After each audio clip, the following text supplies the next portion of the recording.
Right, we want to look at conversation as a pedagogy, but particularly using content that is being shared in Google Docs. So obviously we can have conversation happening in great places like Edmodo, which are built around the pedagogy of conversation.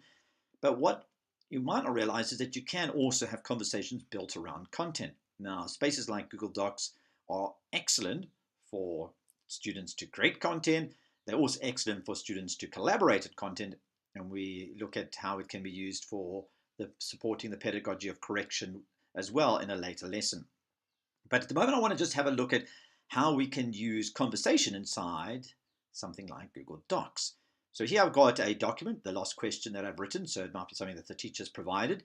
And what I'm going to do is quite simply share this with the students. So click share, and you can now get a shareable link. So quite simply, you click this to get a shareable link, and then what you need to do is choose what the people can do when they access it. By default, it'll simply be anyone with the link can view the document. I've changed it to anyone with the link can comment. Obviously, if it's edited, it means that people can actually edit the document. But at the moment, we're not trying to work collaboratively on this document, which is something students would do together possibly.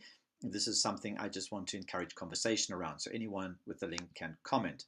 And once you've done that, you quite simply copy the link, and you are ready to share that link with your students. Hit done, and you're ready to move on to the next step.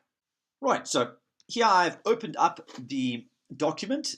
I have clicked on the link as a student would do, and the document appears. Now, you can actually see up at the top here, it tells me that Craig Blewett is actually currently in this document somewhere else.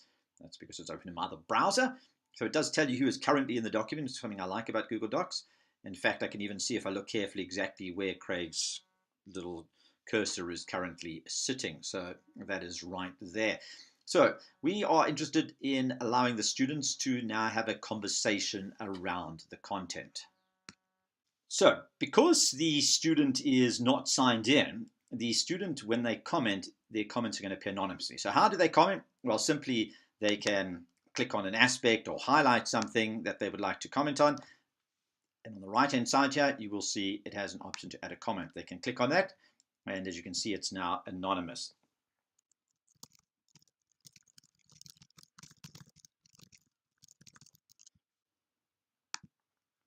Right, so once a comment is made, you will see all the questions and discussion on the right-hand side here. Obviously, if you want the students' names to appear, they would need to sign into a Google account. So there's a benefit, obviously, in the students not signing in because it allows them to comment anonymously, which sometimes encourages conversation a lot more than if they are commenting with their names. But obviously, that's something that's up to you.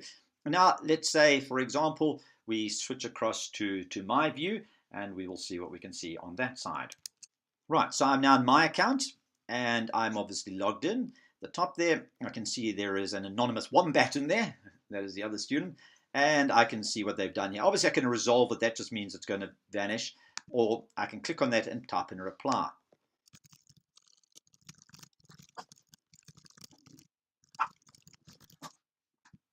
And so there, my reply is reflected. And again, if I switch back to their view, they can see the reply. So this is how a conversation can take place around a piece of content. It's a great way to embed conversation in the content.